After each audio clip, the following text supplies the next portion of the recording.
Friends, my name is Umesh Solanki and welcome to our YouTube channel Rana e Shiksha. आज के video में हम बात करेंगे क्लास 7 के रिगार्डिंग, जो कि आपकी राजस्थान बोर्ड की है। और इस क्लास के रिगार्डिंग जो आज हम एक्सरसाइज डिस्कस करने वाले हैं वो आपकी एक्सरसाइज है 2.5। तो चलिए इस स्टूडेंट इस एक्सरसाइज में हम एक्चुअली ये जो आपका चैप्टर है वो कौन सा चैप्टर चल रहा है, डेसिमल नंबर्स वाला चल रहा है। पार्ट है एक डेसिमल नंबर्स का, जो किस में आता है, होल नंबर्स में आता है। ओके, सो होल नंबर्स हम कहें तो 0 से स्टार्ट होते हैं, 1 2 3 4 5 6 7 8 चलता है। बट जो डेसिमल नंबर्स होते हैं वो भी नंबर्स ही होते हैं, बट उनमें डेसिमल सिंबल आता है। जैसे आ रहा है ना, तो सब में डेसिमल दिख रहा होगा, इनको हम बोलते हैं डेसिमल नंबर। ओके, ये किसी भी फ्रैक्शन को हम डिवाइड करते हैं तो डेसिमल नंबर्स में हमारा आंसर आता है। चलिए, तो सबसे जो फर्स्ट क्वेश्चन है आपका इस एक्सरसाइज का, या जो इस एक्सरसाइज का बेस होगा 2.5 का, वो होगा मल्टीप्लिकेशन ऑफ डेसिमल नंबर्स। यानी डेसिमल नंबर्स का मल्टीप्लिकेशन कैसे होता है वो आपको अंडरस्टैंड करना है। तो चलिए बात करते हैं क्वेश्चन नंबर 1 की। मल्टीप्लाई द फॉलोइंग, इनको मल्टीप्लाई करना है। तो देखिए यहाँ पर डेसिमल नंबर आ रहा है तो आपको कंफ्यूज नहीं होना है। सिंपल से आपको क्या करना है, विदाउट डेसिमल आपको क्या करना है, नंबर्स लिख लेने हैं। यानी डेसिमल को हटा दीजिए और नंबर्स जो है वो नोट कर दीजिए। इसी टाइप से होगा, यानी 3 1 6 8 एंड 2 4 5। इन दोनों को आप जैसे पहले सिंपल मल्टीप्लाई करते हैं वैसे कर लीजिए। कैसे करेंगे, देखिए 5 8 जा 40, 4 कैरी, 5 6 जा 30 एंड 4 34, 3 कैरी, 5 1 जा 5 एंड 3 8, 5 3 जा 15। फर्स्ट डिजिट से मल्टीप्लाई कर लिए। ओके, अब सेकंड डिजिट को देखते हैं। 4 8 जा 32, 3 कैरी, 4 6 जा 24 एंड 3 27, 2 कैरी, 4 1 जा 4 एंड 2 6 एंड 4 3 जा 12। ये सेकंड डिजिट से मल्टीप्लाई हो गया। अब थर्ड डिजिट यानी 2 से करना है। 2 8 जा 16, 1 कैरी, सॉरी यहाँ आएगा।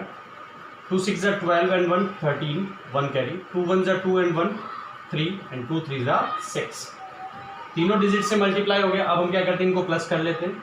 तो यहाँ पे तो 0 है, 4 एंड 2 हो जाएगा 6, 8 and 7 15 and 6 21, 2 carry, 2 and 5 7, 7 and 6 13, 13 and 3 16, 1 carry, 1 and 1 2, 2 2 4, 4 and 3 7 and 6 and 1 7। यानी आपके पास जो मल्टीप्लिकेशन के आफ्टर में जो आंसर आया है, अगर मैं आपको बताऊं तो आपको ये वाला काम रफ में करना है। ठीक है, आप चाहें तो फेयर में भी कर सकते हैं, ऐसा कोई दिक्कत नहीं। आपका आंसर आया 7 7 6 1 6 0। ठीक है, आफ्टर मल्टीप्लिकेशन। अब देखिए हमारा तो यहाँ पे डेसिमल नंबर था, लेकिन ये जो नंबर आ रहा है विदाउट डेसिमल आ रहा है।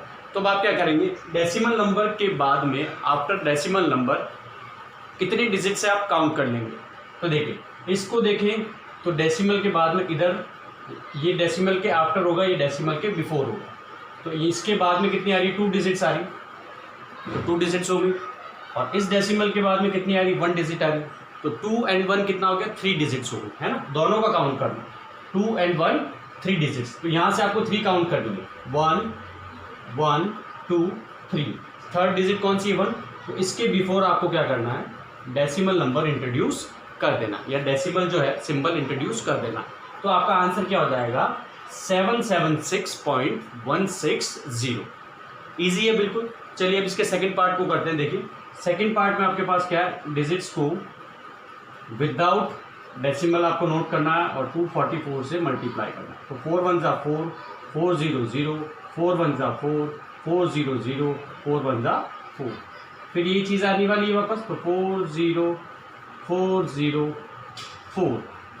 फिर 2 है तो 2 1 जा 2 0 2 0 2। ये डिजिट्स आने वाली। अब इनको आप प्लस कर लीजिए, 4 4 6 4 6 4 2। यानी आफ्टर मल्टीप्लिकेशन आपका आंसर क्या आया है वो हम नोट कर सकते हैं। देखिए कितना आया, 246 46 44, 246 46 44। अब हमें डिजिट्स काउंट करनी कि डेसिमल नंबर के आफ्टर में कितने डिजिट्स आ रही। तो देखिए इस डेसिमल को देखेंगे तो यहाँ आफ्टर दैट 3 डिजिट आ रही है ना, 1 0 1 कितना हो गया, 3 डिजिट होगी। और इस डेसिमल के बाद में कितनी आ रही, 2 डिजिट्स आ रही। तो 3 एंड 2 कितना हो गया, वो वाली 3 ये वाली 2, 3 एंड 2 3 और 2 कितना हो जाएगा, 5 हो जाएगा। तो यहाँ से 5 काउंट कीजिए, 1 2 3 4 5, यानी 6 आ रहा 5 नंबर पे। तो इसके बिफोर में आपको क्या करना है, डेसिमल नंबर इंट्रोड्यूस कर देना। तो आपका आंसर क्या हो जाएगा, 224.64644। तो बिल्कुल इजी है, आपको अंडरस्टैंड हो गया होगा कि किस अकॉर्डिंग हमें इसको सॉल्व करना है। पहले आपको सिंपल मल्टीप्लिकेशन करना है विदाउट डेसिमल, और फिर क्या करना है, हमें डेसिमल नंबर पुट कर देना है वहाँ पे डिजिट्स को काउंट करने के बाद। चलिए स्टूडेंट, अब बात करते हैं फर्स्ट क्वेश्चन के थर्ड पार्ट की, जिसमें आपके पास देखिए 2 नंबर्स गिवन है जो डेसिमल नंबर्स हैं और उनको आपको मल्टीप्लाई करना है। तो देखिए कैसे मल्टीप्लाई करेंगे। 2.3 को 4.2 से मल्टीप्लाई करना है। तो अब क्या करेंगे, पहले 23 और 42 को मल्टीप्लाई कर लेंगे विदाउट पॉइंट, है ना। पॉइंट बोलिए चाहे डेसिमल बोलिए, एक ही बात है। 2 3 ज़ा 6 एंड 2 2 ज़ा 4, 4 3 ज़ा 12, 1 कैरी, 4 2 ज़ा 8 एंड 1 9। तो आपका हो जाएगा 966, इसका आंसर हो जाएगा। तो मैं लिख लेता हूँ 966, 3 डिजिट में आंसर आ रहा। अब पॉइंट कहाँ लगाना है आपको, देखिए इस पॉइंट के बाद में 1 डिजिट है, इस पॉइंट के बाद में भी 1 डिजिट है। 1 और 1 कितना हो जाएगा 2, यानी यहाँ से काउंट कीजिए 6 6, 1 एंड 2, यहाँ आपका डेसिमल नंबर आ जाएगा। बिल्कुल सिंपल है। चलिए बात करते हैं फोर्थ पार्ट की। फोर्थ पार्ट में क्या होगा, 0.5 0.5 0.5 दे रखा है, ठीक है। यानी हमें क्या करना है, 5 को इनसे मल्टीप्लाई करना, 0.5 पॉइंट हटा देना ना, तो क्या बचेगा 0.5 5 5 जा 25, 2 कैरी, वो 2 एज इट इज आ जाएगा। फिर 0 को करोगे तो 0 ही रहेगा, तो 0.25 आपका आंसर आएगा। लेकिन एक 0.5 और है, तो हम क्या करेंगे, जो इसका आंसर आया है 0.25 उसको मल्टीप्लाई कर देंगे 0.5 से। तो 5 5 जा 25, 2 कैरी, 5 2 जा 10 एंड 2 12, 1 कैरी, और वो 1 एज इट इज आ जाएगा। फिर 0 से मल्टीप्लाई करेंगे तो 3 zeros आ जाएंगे। फिर आपको प्लस कर देना है, तो 5 2 1 0। तो आपका मल्टीप्लिकेशन के आफ्टर आंसर कितना आया, 0 1 2 5। अब आपको क्या करना, डेसिमल लगाना। तो देखिए क्या होगा, इस पॉइंट के बाद 1 डिजिट, इसके बाद भी 1 डिजिट और इसके बाद भी 1 डिजिट, यानी टोटल 1 1 1। 3 टाइम्स 1 को प्लस करेंगे तो कितना हो जाएगा, 3 हो जाएगा। और जैसे ही आप 3 करेंगे तो इधर से आपको 3 डिजिट काउंट करनी है। डिजिट हमेशा राइट साइड से काउंट करनी है। 1 2 3, 1 है तो इसके आफ्टर डेसिमल लगा लीजिए, यानी 0.125 आपका क्या हो जाएगा, फाइनल आंसर हो जाएगा।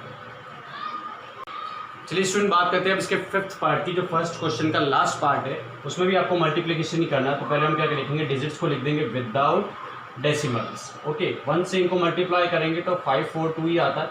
1 2 ज़ा 2, 1 5 ज़ा 5 एंड 1 5 4 ज़ा 4, 2 2 ज़ा 4, 2 5 ज़ा 10 एंड 1 कैरी, 2 2 ज़ा 4 एंड 1 9। तो अब इनको प्लस कर लीजिए, 9492, ये आंसर आ गया। यानी 9492 आपका अगर आंसर आता है तो आप पॉइंट्स कहाँ लगाएंगे, इस पॉइंट के बाद में 2 डिजिट आ रही है, इस पॉइंट के बाद में 1 डिजिट आ रही है। तो 2 एंड 1 कितना हो जाएगा, 3। तो 3 डिजिट काउंट कीजिए, 1 2 3 4 के बिफोर आप क्या करेंगे, पॉइंट लगा देंगे, तो आपका आंसर हो जाएगा 9.492। सो आई होप आपको क्वेश्चन नंबर 1 जो है कम्प्लीटली अंडरस्टैंड हो गया हो। चलिए स्टूडेंट, बात करते हैं क्वेश्चन नंबर 2 की। क्वेश्चन नंबर 2 में क्या गिवन है आपको, find the product of the following. यानी प्रोडक्ट फाइंड करना और मल्टीप्लिकेशन करना दोनों सेम थिंग है ना, दोनों का जो मीनिंग होता है वो सेम ही होता है। प्रोडक्ट का मीनिंग भी मल्टीप्लिकेशन है, तो आपको क्या करना है, यहाँ पर सिंपल मल्टीप्लाई करना है, जैसे हमने क्वेश्चन नंबर 1 में किया था। तो देखिए क्वेश्चन नंबर 1 में हमने क्या किया था, सबसे पहला स्टेप आपने डिजिट्स को नोट किया था विदाउट पॉइंट, और इसमें तो पॉइंट है ही नहीं, है ना। तो ये क्या हो गया आपका, मल्टीप्लिकेशन फ्रॉम होल नंबर्स, यानी डेसिमल नंबर को हम किससे मल्टीप्लाई कर रहे हैं, होल नंबर से कर रहे हैं जिसमें डेसिमल नहीं होता है। चलिए इसको मल्टीप्लाई कीजिए, 6 2 ज़ा 12, 1 कैरी, 6 1 ज़ा 6 एंड 1 7, 6 1 ज़ा 6, 6 0 0, 6 1 ज़ा 6। मल्टीप्लाई 1 से मल्टीप्लाई करोगे तो सेम डिजिट आएगी, 1 0 1 1 2, डायरेक्ट लिख सकते हैं आप। 2 9 7 1 6 1, यानी आपका आंसर जो आया है आफ्टर मल्टीप्लिकेशन 161,792, ये आंसर आया। अब देखिए इसमें आपको डेसिमल लगाना, तो डेसिमल कहाँ लगाएंगे हम, सबसे बड़ी चीज़ यही है, इस पॉइंट के बाद में देखिए 2 डिजिट आ रही है, और इसमें तो आपके पास पॉइंट है ही नहीं, तो इस पॉइंट के बाद 2 डिजिट आ रही, दैट मीन्स 2 के बाद आपको पॉइंट लगाना, तो 1 एंड 2, यानी 9 के पहले आप पॉइंट लगा दीजिए, आपका आंसर हो जाएगा, है ना। इधर तो पॉइंट है ही नहीं, इधर है तो उसको काउंट कर लीजिए। चलिए सेकेंड पार्ट पे चलते हैं। 2 पॉइंट हटा दीजिए, पहले 0 5 को मल्टीप्लाई करना है 25 से, तो 5 5 ज़ा 25, 2 कैरी, 5 0 0, तो 2 एज इट इज आ जाएगा, 5 2 ज़ा 10, 2 से मल्टीप्लाई कीजिए, 2 5 ज़ा 10 होता है, 1 कैरी जाएगा, वो 1 एज इट इज आ जाएगा, एंड 2 4 ज़ा 2 2 ज़ा 4, 5 2 1 5, ये आंसर आ गया। तो बिल्कुल देखिए सिंपल आंसर आ गया आपके पास 5 1 2 5। अब इसमें पॉइंट लगाना है, तो देखिए पॉइंट के बाद में 2 डिजिट है, इसमें पॉइंट है नहीं, तो पॉइंट के बाद 2 डिजिट, देन 2 डिजिट को काउंट कीजिए 1 एंड 2, और यहाँ पर आप क्या करेंगे, डेसिमल नंबर के पास पॉइंट लगा देंगे, तो ये आपका आंसर हो जाएगा 51.25। सो आई होप आपको ये जो सेकंड क्वेश्चन के जो फर्स्ट दोनों पार्ट है वो आपको अंडरस्टैंड हो गए होंगे। क्वेश्चन नंबर सेकंड के थर्ड पार्ट की देखिए, क्वेश्चन नंबर सेकंड के थर्ड पार्ट में क्या है, 2.44 को आपको मल्टीप्लाई करना है 36 से। तो पहले हम क्या करेंगे, सिंपल मल्टीप्लाई कर लेंगे 2.244 को 36 से। तो देखिए 6 4 जा 24, 2 कैरी, 6 4 जा 24 एंड 2 हो जाएगा 26, फिर 2 कैरी, 6 2 जा 12 एंड 2 14 हो गया। इससे 2 से मल्टीप्लाई 6 से। अब 3 से कीजिए, 3 4 जा 12, 1 कैरी, 3 4 जा 12 एंड 1 13, 1 कैरी, 3 2 जा 6 एंड 1 7। इनको प्लस कीजिए, 4 8 7 8, यानी आपका आंसर क्या है 8784। पॉइंट कहाँ लगाना है, पॉइंट के बाद कितनी डिजिट आ रही है, 2 डिजिट, तो 2 डिजिट के बाद पॉइंट लगाइए तो यहाँ लग जाएगा 1 एंड 2 और ये पॉइंट आ गया आपका यहाँ पर। तो 87.84 आपका आंसर हो गया। वहाँ चलिए देखिए, वहाँ पे 3 डिजिट दे रखा आपको, तो 153.7, इसको मैंने विदाउट पॉइंट लिख लिया। इसको मल्टीप्लाई करना 107 से, तो 7 7 जा 49, 9 यहाँ पर, 4 यहाँ पर, 7 3 जा 21 एंड 4 25, 2 कैरी, 7 5 जा 35 एंड 2 37, 3 कैरी, 7 1 जा 7 एंड 3 10। 0 से मल्टीप्लाई करेंगे तो सारे 0 हो जाएंगे, तो मैं डायरेक्ट 0 लिख देता हूँ। 1 से मल्टीप्लाई करेंगे तो डिजिट एज इट इज रहेगी, उनमें कोई चेंज नहीं होगा। तो आपका आंसर कितना आने वाला है, देखिए यहाँ पर आ जाएगा 9, यहाँ आ जाएगा 5, यहाँ हो जाएगा 14 एंड 1 ऊपर चला जाएगा तो यहाँ हो जाएगा 4, यहाँ 6 एंड 1, यानी 164459 आपका मल्टीप्लिकेशन का आंसर आएगा। अब पॉइंट लगाना है हमें, देखिए पॉइंट के बाद ओनली सिंगल डिजिट है, उधर आपका डेसिमल है नहीं, तो हम 1 डिजिट के बाद में पॉइंट लगा देंगे तो आपका आंसर हो जाएगा 16445.9। सो आई होप आपको क्वेश्चन नंबर सेकंड का third and fourth part understand हुआ होगा। लास्ट इसका देखिए सिंपल पार्ट है, एक फिफ्थ पार्ट, वो मैंने यहाँ पे नोट किया है, तो चाहे तो आप देखिए इसको ऐसे कर सकते हैं, इस ब्लॉक में कर लेता हूँ इसको। 4.2 को मल्टीप्लाई करना है 50 से, तो देखिए 42 को आप 50 से मल्टीप्लाई कर लीजिए सिंपल। 0 से करेंगे तो 0 0, 5 2 जा 10, 1 कैरी, 5 4 जा 20 एंड 1 20, तो कितना हो जाएगा 2100, यानी 2100 आपका मल्टीप्लिकेशन के बाद आंसर आया है। पॉइंट का लगा है 1 डिजिट के बाद लगा है, यानी यहाँ से डिजिट काउंट करोगे तो ओनली सिंगल डिजिट है, तो सिंगल डिजिट के बाद आप पॉइंट लगा दीजिए, तो कितना हो जाएगा 210.0 आपका फाइनल आंसर हो जाएगा। सो आई होप आपको क्वेश्चन नंबर सेकंड भी कंप्लीटली अंडरस्टैंड हो गया हो। चलिए स्टूडेंट, बात करते हैं क्वेश्चन नंबर 3 की। क्वेश्चन नंबर 3 में देखिए आपको करना क्या है, मल्टीप्लिकेशन ही करना है, लेकिन इस बार जो आपकी एक डिजिट होगी वो 0 की फॉर्म में होगी, जैसे कि 10 हो गया, 100 हो गया, 10 हो गया, 1000 हो गया, 10,000 हो गया, 1 लाख हो गया, इस अकॉर्डिंग आपकी डिजिट्स होगी जिसमें क्या होगा 0 0 होंगे, है ना। तो इसको हम कैसे मल्टीप्लाई करते हैं, देखिए बिल्कुल सिंपल है इनको मल्टीप्लाई करना, कुछ नहीं करना आपको। देखिए अगर मैं आपको इसको पहले बेसिक मेथड बताऊँ तो देखिए 47 पॉइंट हटा दूंगा मैं 3 को, अगर मैं 10 से मल्टीप्लाई करता हूँ तो 0 से मल्टीप्लाई करेंगे तो 3 0 ऐसे आ जाएंगे, 1 से मल्टीप्लाई करेंगे तो 473 एज इट इज आ जाएंगे, तो 0374। ओके, अब पॉइंट लगाना है मुझे 1 डिजिट के आखिर, क्योंकि पॉइंट के बाद 1 डिजिट है तो इसके यहाँ पे 1 के बाद में पॉइंट लगा दूंगा, यानी आपका आंसर 473.0 हो जाएगा। हो जाएगा कि नहीं, यानी ये जो पॉइंट था पहले 3 के पास वो शिफ्ट हो गया 3 के बाद, यानी एक 0 से हमने इसको मल्टीप्लाई किया तो पॉइंट शिफ्ट हो गया इधर।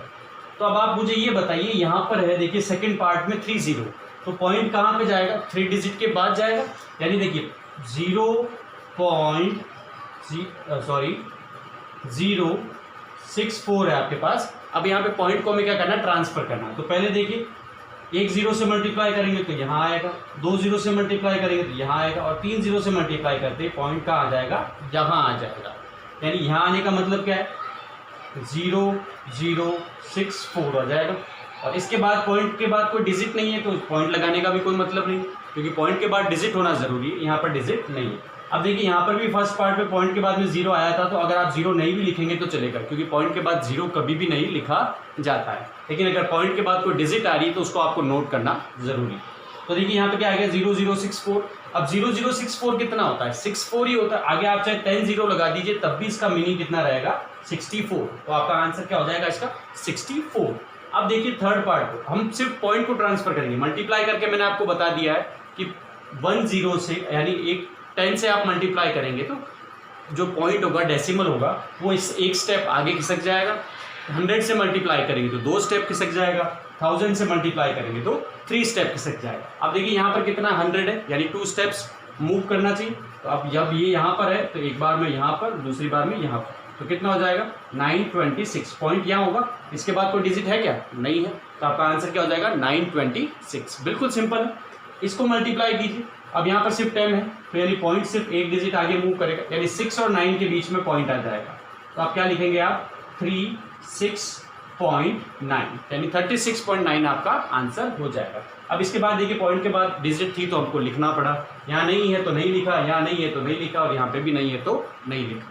तो आई होप आपको ये जो 4 पार्ट्स है वो कम्प्लीटली अंडरस्टैंड हो गए होंगे। चलिए स्टूडेंट, बात करते हैं क्वेश्चन नंबर 3 के लास्ट पार्ट की, जो आपका 5th पार्ट है। इसमें आपको देखिए 1000 से मल्टीप्लाई करना है किसको? 153.2 को। तो देखिए 1000 में जीरो कितने हैं? 3 जीरो है, तो हमें इसको क्या करना है? 3 डिजिट, यानी 153.2 को 3 डिजिट हमें क्या करना? पॉइंट को 3 डिजिट आगे मूव करना। तो देखिए 1 डिजिट तो ये हो गई। अब इसके बाद तो कोई डिजिट ही नहीं है ना, तो हम क्या करेंगे? एक जीरो लगा देंगे, फिर इसको मूव करेंगे 1 पॉइंट और, फिर कोई डिजिट नहीं है तो हम एक और जीरो लगा देंगे, फिर ये मूव होगा। यानी 3 बार आपको मूव करना है। तो देखिए फर्स्ट टाइम में यहाँ आया, सेकंड टाइम में यहाँ आया और थर्ड टाइम में यहाँ आ जाएगा। बिल्कुल सिंपल है। यानी अब पॉइंट कहाँ शिफ्ट हो गया? इस जीरो के बाद में।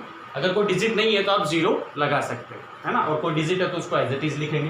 तो देखिए अब कितना हो गया? 153.200, और इसके बाद पॉइंट आ रहा है और उसके बाद कोई डिजिट नहीं है तो पॉइंट लगाने की भी जरूरत नहीं है और डिजिट लगाने की भी जरूरत नहीं है। तो आपका आंसर कितना हो जाएगा फाइनली? 153.200, यानी पॉइंट हट चुका है जीरो से मल्टीप्लाई करने के बाद। मल्टीप्लाई एक्चुअली 1000 से हुआ है ना, 10 से 100 से 1000 से 10,000 से आप मल्टीप्लाई करेंगे तो आपका पॉइंट कहाँ शिफ्ट होगा? राइट साइड में शिफ्ट हो जाएगा। ये लेफ्ट साइड है इधर वाली, वो राइट साइड है, तो यहाँ से वो कहाँ शिफ्ट हो रहा है? राइट साइड में हो रहा है। सो आई होप आपको क्वेश्चन नंबर 3 जो हो गया जो कंप्लीटली अंडरस्टैंड है वो हो गया होगा। चलिए स्टूडेंट, बात करते हैं क्वेश्चन नंबर 4 की। क्वेश्चन नंबर 4 में देखिए आपके पास क्या गिवन है? इफ 89 को अगर आप 89 से मल्टीप्लाई करते हैं तो आपका आंसर आता है 7921। ये बुक वाले ने आपको क्वेश्चन में दे रखा है। तो अगर हम 8.9 को 8.9 से मल्टीप्लाई करेंगे तो कितना है, ये चीज़ आपको बतानी। तो देखिए पॉइंट में हम मल्टीप्लाई करते हैं तो क्या करते हैं? पहले पॉइंट हटा देते हैं और 89 को 89 से मल्टीप्लाई कर लेते हैं। तो यही तो चीज़ यहाँ पे कर रखी है। उससे आंसर कितना आया? तो हमारा भी आंसर सेम ही आएगा, 7921। अब यहाँ पर पॉइंट नहीं था तो यहाँ पे भी पॉइंट नहीं है, लेकिन यहाँ पर पॉइंट है तो यहाँ पर भी पॉइंट आएगा। अब पॉइंट के बाद कितनी डिजिट है? 1। यहाँ पर पॉइंट के बाद कितनी डिजिट है? 1। 1 और 1 कितना हो गया? 2। तो आपको आंसर में 2 डिजिट काउंट करनी है, 1 और 2 राइट साइड से, और उसके बाद पॉइंट लगा देना। यानी आपका आंसर क्या हो जाएगा? 79.21। बिल्कुल सिंपल है। आई होप आपको ये अंडरस्टैंड हो गया हो। चलिए स्टूडेंट, बात करते हैं क्वेश्चन नंबर 5 की। इसमें भी आपको मल्टीप्लिकेशन ही करना है। तो पहले हम पॉइंट हटा देंगे, सिंपल मल्टीप्लाई करेंगे। किसको? देखिए 0 to 23, मैं इसको ऊपर लिख लेता हूँ यहाँ पर, और इसको मल्टीप्लाई करते हैं 0 7 से। तो 7 3 ज़ा 21, 2 कैरी, 7 2 ज़ा 14 एंड 2 16, 1 कैरी, 7 0 0 एंड 1 आ जाएगा एज इट इज। 0 से मल्टीप्लाई करोगे तो डायरेक्टली 3 0 लिखने, 1 6 1 0, यानी इन दोनों को मल्टीप्लाई करने पर आंसर कितना है? 0 1 6 1। अब हमें पॉइंट लगाना है। तो देखिए यहाँ पर पॉइंट के बाद में 1 डिजिट है और यहाँ पर पॉइंट के बाद में 2 डिजिट है। तो 2 and 1 कितना हो जाएगा? 3। तो 1 2 3 राइट साइड से 3 डिजिट काउंट करके उसके बाद पॉइंट लगा लेना है। यानी आंसर क्या हो जाएगा? 0.169। आई होप आपको अंडरस्टैंड मल्टीप्लिकेशन वाला जो प्रोसेस है वो अंडरस्टैंड हो गया होगा। चलिए स्टूडेंट, बात करते हैं इस एक्सरसाइज के लास्ट क्वेश्चन की, जो आपका क्वेश्चन नंबर 6 है। उस पर आपको find the area of rectangle करना है। रेक्टेंगल का एरिया फाइंड करना है। लेंथ और ब्रेड्थ आपको गिवन है। Length is equal to 7.5 metre and breadth is equal to 2.6। तो देखिए एरिया ऑफ रेक्टेंगल का फॉर्मूला क्या होता है आप सबको पता है। एरिया ऑफ रेक्टेंगल, क्योंकि आपने स्मॉल क्लासेस में निकाला होगा, रेक्टेंगल इज इक्वल टू होता है लेंथ मल्टीप्लाई बाय ब्रेड्थ। यानी लेंथ को हम स्मॉल एल से रिप्रेजेंट करते हैं और ब्रेड्थ को बी से। तो इन दोनों को मल्टीप्लाई करेंगे तो एरिया आ जाएगा। तो आप देखिए 7.5 है लेंथ, तो इसकी वैल्यू मैं लिख देता हूँ 7.5। बी की वैल्यू कितनी है? 2.6, तो मैंने लिख लिया 2.6। अब इन दोनों को मल्टीप्लाई करना है। तो देखिए 75 को 26 से मल्टीप्लाई करेंगे। सिंपल, हम पॉइंट हटा देंगे। 6 5 ज़ा 30 होता है, 3 कैरी जाता है। 6 7 ज़ा 42 होता है, 42 और 3 हो जाएगा 45। फिर 2 से मल्टीप्लाई करेंगे, 2 5 ज़ा 10 और यहाँ पर आ जाएगा 1 कैरी, 2 7 ज़ा 14 एंड 1 हो जाएगा 15। देखिए 0591, यानी दोनों को मल्टीप्लाई करने पे 1950 आपका मल्टीप्लिकेशन आया। अब आंसर क्या होगा, यहाँ पर भी पॉइंट के बाद सिंगल डिजिट है, यहाँ पर भी पॉइंट के बाद सिंगल डिजिट है, तो सिंगल 1 और 1 डिजिट कितनी हो गई, 2 डिजिट, तो आपका आंसर कितना हो जाएगा, 2 डिजिट के बाद पॉइंट लगा दीजिए, तो 19.50 आपका आंसर हो जाएगा। और ये आंसर जो एरिया होता है वो हमेशा किस में आता है, स्क्वायर मीटर में आता है, यानी जो भी देखो आपके यहाँ पे मीटर दे रखा है ना, तो आप यहाँ पर क्या लिखेंगे, मीटर स्क्वायर। और अगर आप यहाँ पे सेंटीमीटर में गिवन होता तो आप लिखते हैं सेंटीमीटर स्क्वायर, किलोमीटर स्क्वायर, जो भी हो सकता है, जो यूनिट गिवन है उसका स्क्वायर लगा दीजिए, आपका एरिया आ जाएगा। लेकिन करना आपको मल्टीप्लिकेशन ही है। सो आई होप आपको क्वेश्चन नंबर 6 भी अंडरस्टैंड हो गया होगा। फिर भी आपको अगर किसी क्वेश्चन में प्रॉब्लम नजर आती है या आपको कुछ कन्फ्यूजन होता है तो आप मुझे कमेंट कर सकते हैं। वीडियो आपको पसंद आया हो तो इसे लाइक ज़रूर कीजिएगा। अगर आप चैनल पर नए हैं तो इसे सब्सक्राइब करना ना भूलें और इसके पास जो बेल आइकन है उसे ज़रूर प्रेस करें ताकि इंपॉर्टेंट अपडेट्स आपके पास सबसे पहले पहुंच पाए। ज़्यादा से ज़्यादा अपने फ्रेंड्स में इसको रिकमेंड कीजिए, शेयर कीजिए ताकि उन्हें भी इस चीज़ का प्रॉफिट मिल सके। Okay, thank you.